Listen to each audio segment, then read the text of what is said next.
everyone, আপোনালোক সকলোকে দীপশিখা দেৱীৰ আন এটা ভিডিঅ'লৈ স্বাগতম জনাইছো। বন্ধু-বান্ধৱীসকল, এতিয়া লাহেকৈ ঠাণ্ডাৰ পৰা গৰমৰ সিজনলৈ আহিছে আৰু নহয়নে? এতিয়া যেতুকে চত হুমা হৈ আৰু এনে ধৰণৰ যেতিয়া সিজন সলনি হয় তেতিয়া বতৰবিলাকো সলনি হয় আৰু যাৰ ফলত আমাৰ স্কিনত অলপকৈ প্ৰভাৱ পৰে। এতিয়া হেহে বহুতে মোক কমেন্ট কৰি আছিল যে বা এই সময়ছোৱাত দেখোন আমাৰ স্কিনখন কেতিয়াবা শুকান যেন লাগে, কেতিয়াবা কম্বিনেশন যেন লাগে, কেতিয়াবা আকৌ পিম্পলছ ওলাই, কি কৰিলে ভাল হ'ব? এনেকুৱা কিছুমান ঘৰুৱা উপায় দেখাবাচোন যে আমি ঘৰুৱাভাৱে স্কিনখনৰ যত্ন ল'ব পাৰো। সো আপোনালোকে কমেন্ট কৰিছে, মই তাৰ ৰিপ্লাই নকৰো, হেতুটো হ'বই নোৱাৰে। সো আপোনালোকৰ খোৱাইছ মেডিসিন আখফৰ নহয় জানো? তো সেই কাৰণে আজি আপোনালোকৰ লগত মই দুটা খুব ধুনীয়া উপায় শেয়াৰ কৰিম। যি দুটা উপায় আপোনালোকে ৰেগুলাৰলি ব্যৱহাৰ কৰি থাকিলে আপোনালোকে নিশ্চয়কৈ ভাল ফল পাব পাৰিব। তেনেহলে দেৰি কিহৰ? Without any further do, let's get started. First ঘৰুৱা উপায়টো যিসকলৰ স্কিনখন খুব বেছিকৈ শুকান হৈ থাকে বা ৰাফ হৈ থাকে বা ডিহাইড্ৰেশ্যন হৈ থাকে তেওঁলোকৰ কাৰণে তেওঁলোকে কি কৰিব, এটা পাত্ৰত 1 বা 2 চামুচ মুলতানি মাটি নাইবা মুলতানি মিট্টি লৈ ল'ব। এতিয়া এইখিনিতে এটা ডাঙৰ কুৱেশ্যন আহি যায় যে মুলতানি মিট্টি ক'ত পাম বা? বহুতে এইটো কুৱেশ্যন সুধিবই।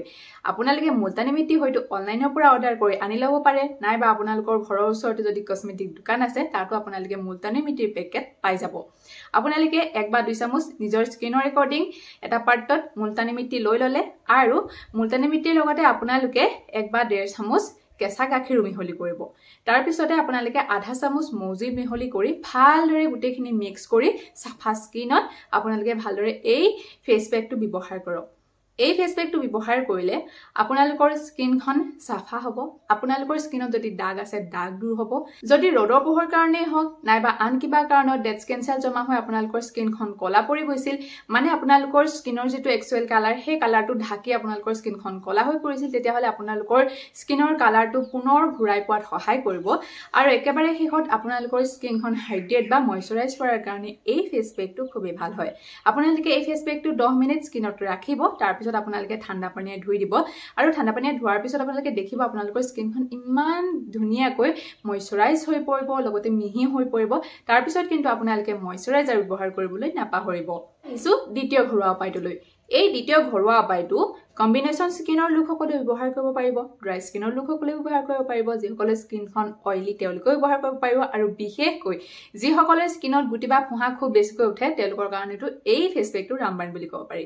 এই ঘৰুৱা উপায়টো বনাবৰ কাৰণে প্ৰথমে আমাক লাগিব 10 বা 15টা তুলসী পাত বা তাতকৈ আপোনালোকে বেছিও ল'ব পাৰে। এতিয়া তুলসী পাতখিনি আপোনালোকে প্ৰথমে ভালদৰে ধুই লৈ পেলাই পেষ্ট বনাই ল'ব।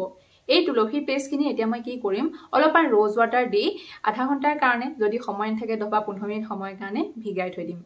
এয়া চাওকচোন, তুলসী পাতখিনি আধা ঘণ্টাৰ কাৰণে ভিগাই থোৱাত আপোনালোকে দেখিছে ৰ'জ ৱাটাৰৰ কালাৰটো চেঞ্জ হৈছে, মানে তুলসী যিখিনি তত্ত্ব ৰ'জ ৱাটাৰলৈ আহি গৈছে। এতিয়া এখন চেকনিৰ সহায়ত আন এটা পাত্ৰত মই এই তুলসীৰ ৰসখিনি চেকি ললো। এতিয়া ইয়াতে মই আধা চামুচতকৈ তেনে কম হালধি মিহলি কৰিছো, কস্তুৰী হালধি। তাৰ পিছতে 1 চামুচ বেচন দিছো আৰু 1 চামুচ দিছো মই ঘেঁহুৰ আটা।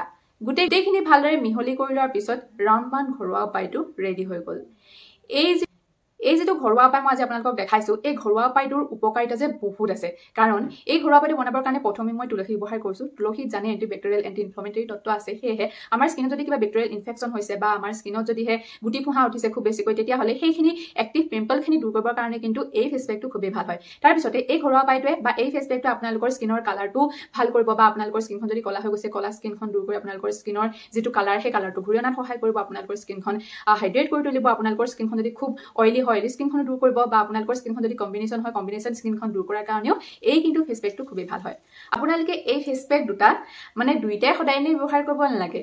যাৰ যি স্কিন টাইপ হয় সেই স্কিন টাইপৰ একৰ্ডিং এটা ফেস পেক আপোনালোকে সপ্তাহত 2 দিনকৈ যদি এমাহো ব্যৱহাৰ কৰি দেখিব আপোনালোকৰ স্কিনৰ এটা হিউজ ডিফাৰেন্স আহিছে।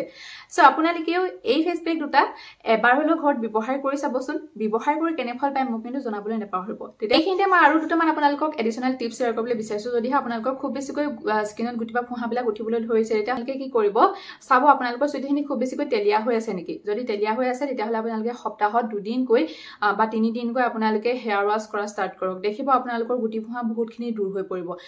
আৰু চুলি যদি উফি সমস্যা হৈ থাকে তাৰ কাৰণে কিন্তু বহুতৰে গুটি বা ফুহা স্কিনত উঠে। সেই কাৰণে এইটো কথা মন কৰিব, যদি আপোনালোকৰ উফি সমস্যা হৈছে সেইটো আপোনালোকে দূৰ কৰি ল'ব।